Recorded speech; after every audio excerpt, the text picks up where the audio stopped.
Welcome to bankers reasoning channel. आज हम puzzle number 4 solve करेंगे जो कि एक स्क्वायर बेस सीटिंग अरेंजमेंट पे बेस्ड है।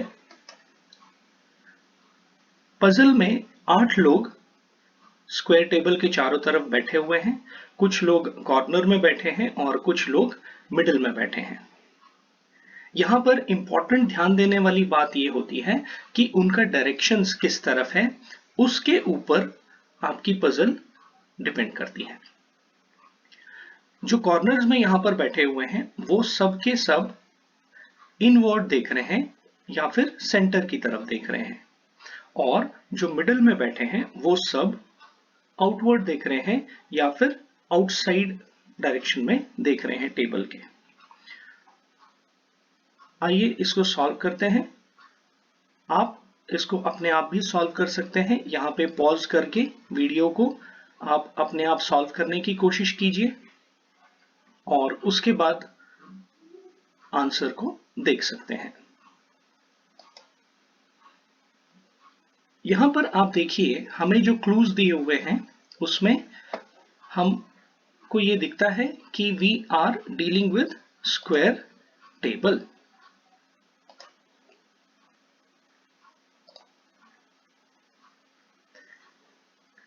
Yes, now we will write down all the clues जो हमें दिए हुए।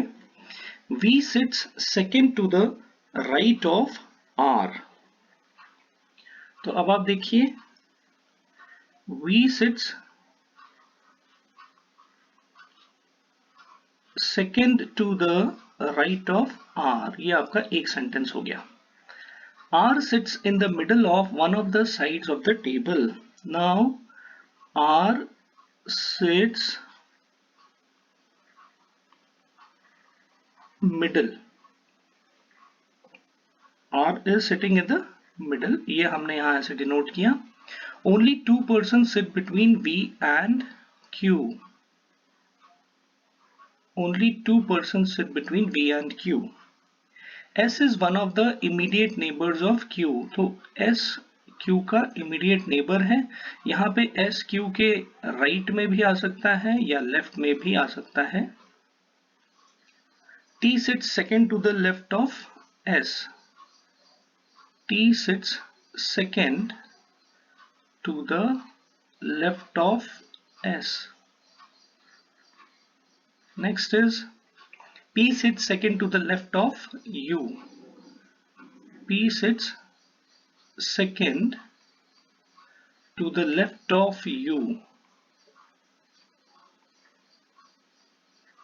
V is not an immediate neighbor of U।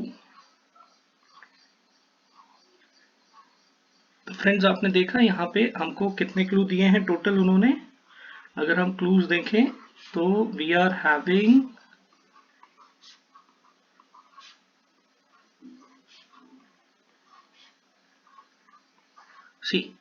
we are given here 7 clues।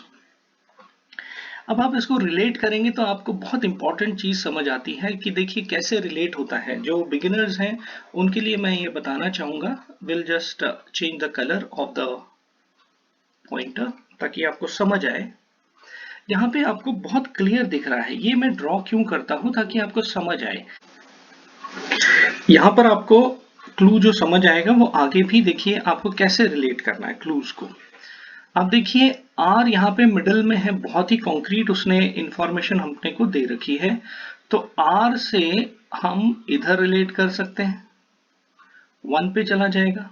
फिर आप देखिए R और V है तो V से आप 3 को रिलेट कर सकते हैं।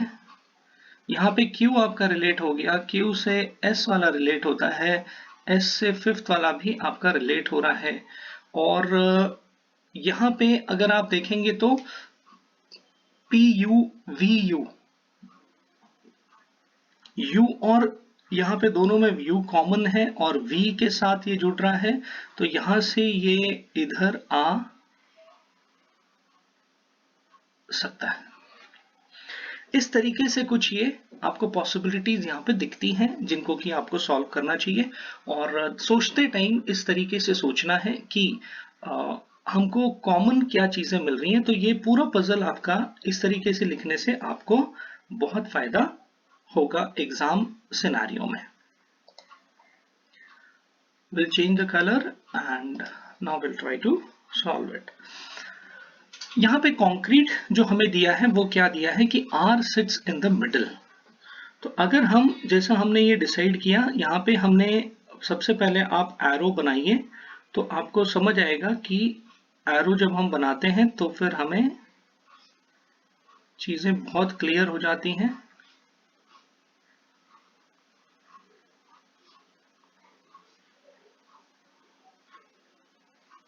सेकेंड पॉसिबिलिटी को हम लेके चलते हैं, ताकि ऑलवेज रिमेंबर पॉसिबिलिटी को लेके चलना चाहिए, क्योंकि एग्जाम सिनेरियो में आप अभी अगर दो दो की प्रैक्टिस करेंगे तो डेफिनेटली आपको वहां पे बहुत फायदा होगा। अभी आप यहां देखिए, all of them are the corner people are facing towards the centre and these people who are in the middle are facing outside.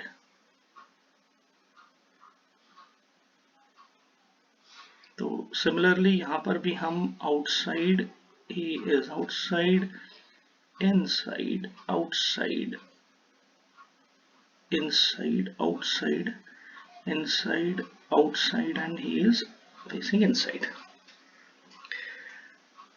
सबसे पहला जो हम क्लू यूज कर सकते हैं वो कॉन्क्रीट क्लू है, R is sitting in the middle। तो कहीं पर भी हम R को अगर बिठाएं तो वो मिडल में आएगा, तो इसलिए हम यहाँ पे R को मिडल में बिठा देते हैं। अब R के राइट में V बैठा है। यहाँ पे राइट देखिए, इसका आप ये देखेंगे, ये एरो मार्क को आपने बहुत ध्यान से देखना है, खास करके जो बिगिनर्स हैं उनके लिए बहुत इंपॉर्टेंट है कि आप इस एरो को अपने दिमाग में बिठा लें और ये इमेजिन करें कि आप खुद वहां बैठे हैं। अगर आप इधर की तरफ फेस करके बैठे हैं, आउटसाइड की तरफ फेस करके बैठे हैं, तो फिर आपके दो राइट में V है, तो आप यहाँ पे दो राइट में जब आप V पे जाएंगे तो V आपका कहाँ आएगा, यहाँ पे आएगा and it is a concrete place of V। इस कंडीशन को भी हम अगर साथ साथ ही चालू करें and we try to write down, तो अगर कोई पॉसिबिलिटी आती है तो हमको पता चलेगा। So now we have used this condition and this condition. Now if we go to the third condition, अब हम यहाँ देखेंगे कि V के ना तो लेफ्ट में बताया उसने ना राइट में बताया, तो यहाँ पे दो पॉसिबिलिटी यहाँ पे हो रही है।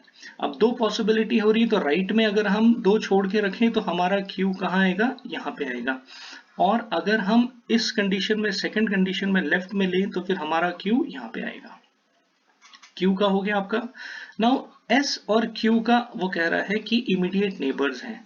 अब हम मान के चलते हैं कि S यहाँ पर है, तो एक पॉसिबिलिटी अब और आती है, तो S हम छोटा वाला लिख के इसको अगर हम बॉक्स में डालें, क्योंकि इमीडिएट नेबर है, और एक यहाँ पे बड़ा S लिख देते हैं।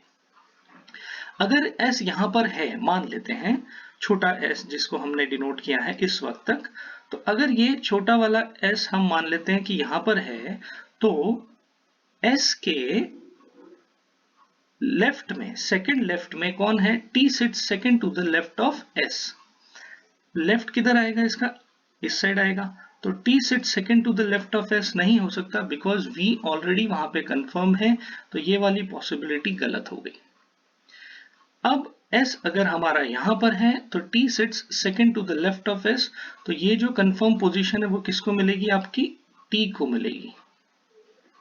इस तरीके से आपको ये पॉसिबिलिटी क्लियर हो गई। यहाँ पे यहाँ की कंडीशन में आप देखेंगे तो R ऑलरेडी है, तो S यहाँ पे ऑटो मोड में हम बिठा सकते हैं कंफर्म इमीडिएट नेबर के तौर पे।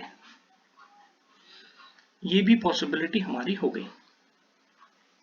अब यहां देखिए V नेगेटिव बोल रहा है कि V is not an immediate neighbour of U।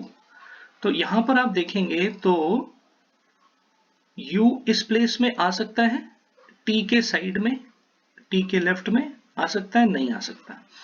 यहां पर भी आ सकता है, नहीं आ सकता। तो अभी कौन कौन सी प्लेस में नहीं आ सकता, वहां पे हम इसको कट कर देते हैं। U यहां पर नहीं आ सकता। अब कोई और प्लेस बची नहीं बची, ओनली एक प्लेस बची है u के लिए, दिस इज द प्लेस, सो यहां पे u आपका कंफर्म हो गया, u यहां पे आपका कंफर्म हो गया। Okay, now what he is saying कि p is sitting left, second left of u, तो u के सेकेंड लेफ्ट में p यहां बैठ सकता है, यस बैठ सकता है, तो यहां पे आपका p बैठ गया, ये s भी आपका कंफर्म हो गया। और अब कौन बचा, यहां पे एक है जिसके बारे में कुछ भी नहीं बताया, वो है कौन, w,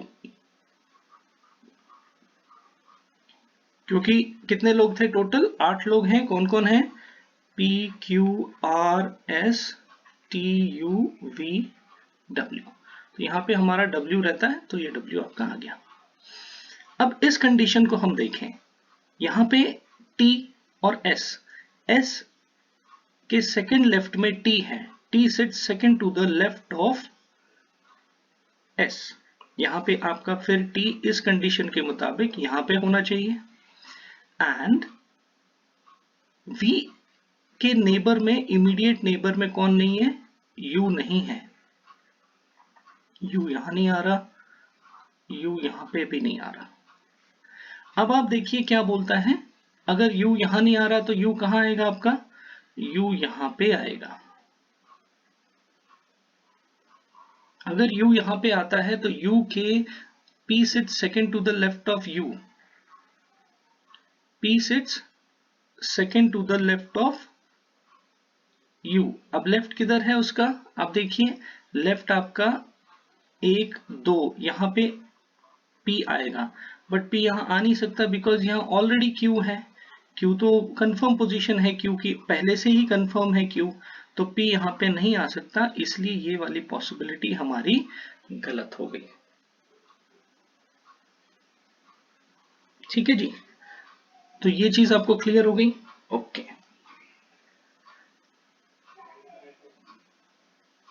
अभी हम इसके कुछ क्वेश्चंस को सॉल्व करते हैं।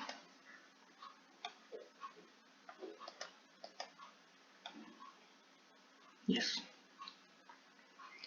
I'll change the pointer.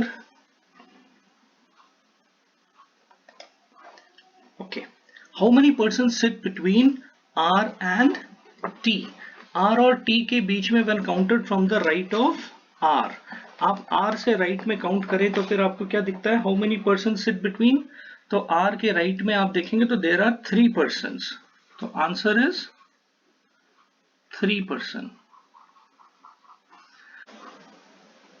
Yes, coming to the second question, 4 of the 5, that is q, t, s, r and v are alike, find the one which does not belong to that group।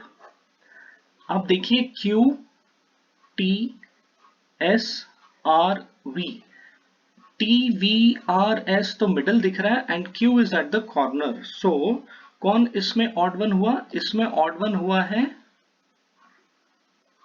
q, odd one is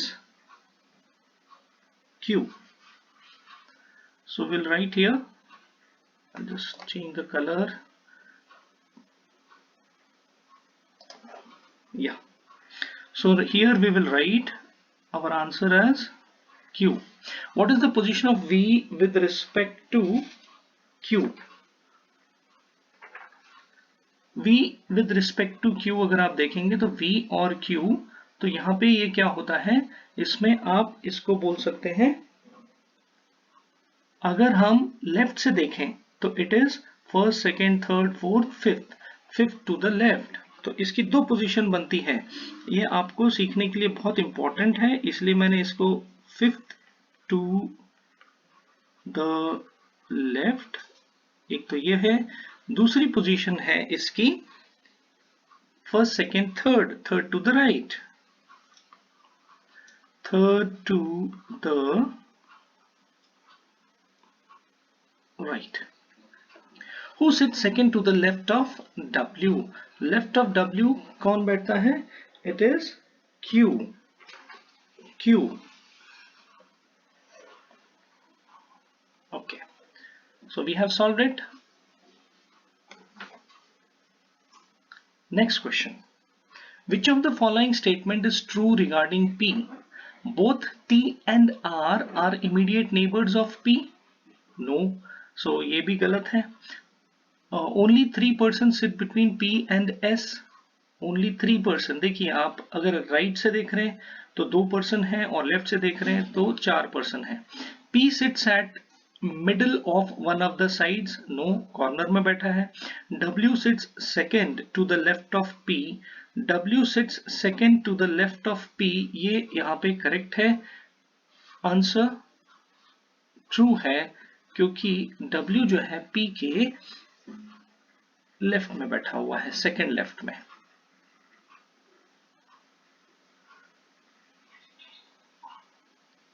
Thank you all. This was all for today. Subscribe now for latest prelims and mains level questions. Thank you.